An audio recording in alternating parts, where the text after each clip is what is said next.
Right, well, welcome to the second part of my 6th Scales collection. No, it wouldn't be the same without the dog doing a bilge pump impression. Thank you, Sparkle. Thank you. Right, so, there's these two. Neither one of these are actually running at the moment. This one is on its original chassis. Now, I bought one of these for my daughter. It came brand new in a box, pretty much as it is now, only it had rear seats then, and it was yellow. Everything on this one still opens as it should, except for the tailgate, which is not actually attached. Now, before anybody comments, that is a real number plate. It belongs to a black Nissan Micra. In the last video this car featured in, somebody pointed that out. I bought these off eBay. Who would to know they're actually real number plates? But there you go. Sorry to the owner of the Micra. Right, so where are we at with these? This one is, I'll tell you what, let's make some space. Right, so I have, God, will you just, could you just once just sit down instead of pitty-patting around? I don't know. She's getting old and she's starting to gain all these neurotic behaviours, and it's like having to be in every video. Every time I start talking in the video, she has to be included. Bless her. Right, now I painted the interior on this one out. These two shared a chassis. I cut the top off one. That's what I was starting to say. I bought one from Toys R Us many years ago. Yes, there was Toys R Us in the UK too. And it was motorised, it was radio controlled, using pretty much the same electronics as the F350s and the F150s did. Made by the same company pretty much. Go and trade under different names, but they are the same company. So it had an alarm, a gear shift, and that malarkey. Now my daughter says to me, "Dad, it's crap, can you make it go faster?" So I did, but it took 5 years to do. By the time I'd done it, she was out of toy cars, out of Barbies. There you go, what can I say? This was sat on a Thunder Tiger Tomahawk chassis. It's a perfect width, track width. Obviously not the track length. But I could never get the springs set up enough, stiff enough for it to ride properly. Now I've since found out you can put like the equivalent of bump stops in the shocks to restrict the travel using brake lines, so I may revisit this at some point. This entire paint job was me. Like I said, it was yellow with a white roof originally. This is like the original roof. This one I found at work. It had no doors or windows. So I thought, instead of trying to replace the parts, I'll cut the roof off.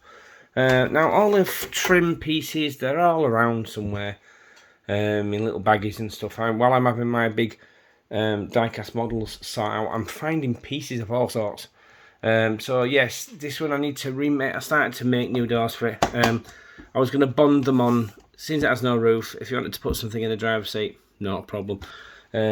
So I made a chassis for this. It was originally sat on a Stampede chassis.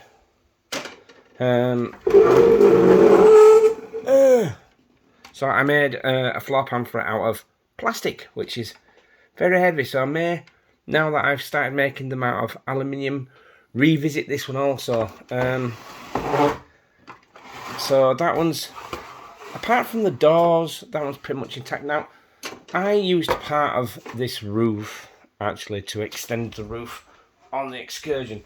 So I may, since I've got the windows for it now, I was almost tempted to rebuild it as, or maybe shorten it and make it like a coupe. I don't know. I may leave it as it is. I was never really happy with the way this rear end turned out.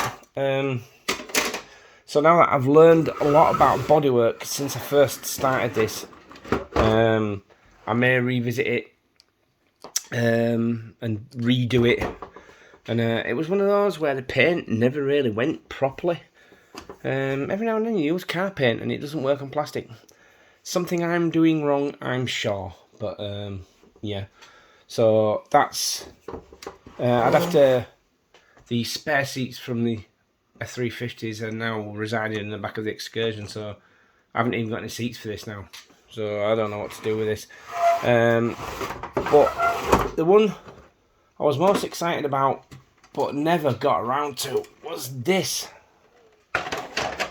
Obviously, due to licensing, they've made little changes to it, but Lamborghini Countach with pop-up lights, beyond my level of expertise, so they would have been neglected. I would have had to just trim out little windows and stuff.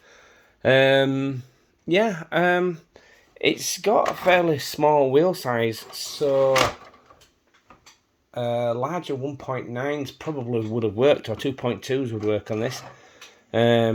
I have some the Traxxas Bandit front wheels, the 2.2, but they're only narrow, and they would have worked perfectly in this, but just never got around to it.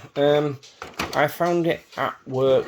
It came home as it is, with most of it missing, but when you make these things, I say you rip out most of them anyway. So yeah, that one. And we're coming to the end of the 6 scales now, actually. Just bear with me while I reset. I can't remember if I showed you this in the last video, but this bad boy has been neglected for a while. Sometimes I look at this and think, my God, that thing looks mean, and sometimes I look at it and think it looks stupid. From this angle, and this camera being having like one of those fisheye wide-angle lenses, it does look stupid. From above, looks fairly mean. It's only got a short wheelbase, actually, in the scheme of things. But this thing is battered. I have cut it, glued it, cut it, re-glued it, lengthened it, shortened it. As you can see, it's been chopped, extended and re-glued, and like I see Shelf Queen's doing with his version of one of these, he's got this is like the standard crew cab. Oi! You leave that truck alone, you. It's temperamental. I was going to make it the shop truck from Fast and Furious, the original movie, but I decided, even though I am going to paint it red, it's not going to be that. I think I might even use that chassis, because it's basically an all aluminium SCX10 under that, but it's not doing anything to go under there. Now, this also had the Thunder Tiger Tomahawk chassis underneath it at one point, with those wheels, I believe, and it actually looked pretty good. It was in proportion to a lifted truck on big tyres, so I may go back to that. I have 3 of these Thunder Tigers, so, you know, I don't know, do I? You let me know in the comments if you want me to do all these projects that I've just mentioned, because they will all need parts, and I only have so much money.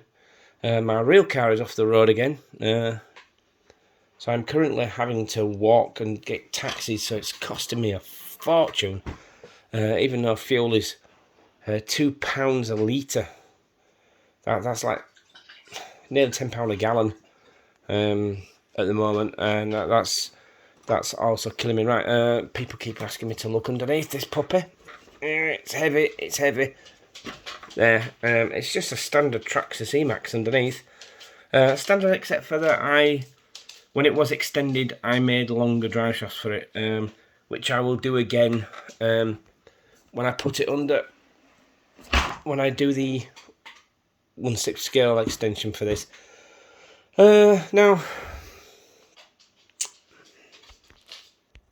oh yes, before I go, I have, I don't know if these have any interest to you, Mr. Shelf Queen. These are from the F350. These, if you put them on a truck with any sort of power, make absolutely fantastic drift wheels, because they are plastic and have no grip whatsoever, so they make good drift rims. If you are making it rear wheel drive, that would be incredible. I have a full set of these. If you're interested, let me know. You said I can have the wheels from yours, so I'll just do you a straight swap if you want.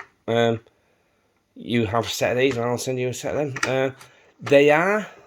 I'll show you in another video. It's possible to mount these on normal hex hardware. You can get little adapters for the back.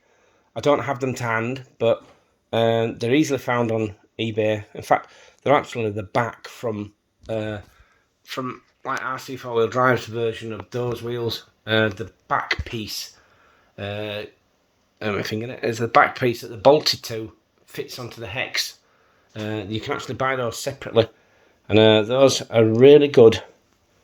What is wrong with this phone? Bear with me, peeps. There we go. That is really good for mounting these. You just, I didn't do it very well, but you clear all the extended pieces off the back, this jutty out bits, and you can fasten them straight to that. As long as you get them straight, you've now got a normal rim. I've done it with a set of these, and I've done it with a set of these. So yeah. Right.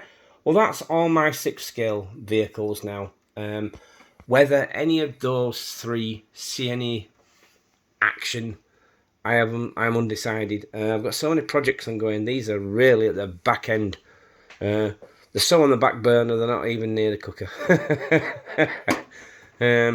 So yeah, anyway, there you go. That's the second part of my 6 scale truck collection. The only one that's definitely getting any work done to it is this one. I'm still nursing a cough, so if my voice goes a bit funny, you know why. It's like when you were a kid and your voice broke, and you'd be talking, you go like this. It's murder. Chest infection. I've had it 6 weeks. I won't go away. Anyway, thanks for watching, guys. And that is the entirety of my 6 scale fleet. As you can see, these live in the shed mostly. There's no space for them in the house. Hopefully when I've cleared out all my collection of diecast cars, there'll be spaces. There'll be a normal RC update soon. Thanks for watching, guys. Bye.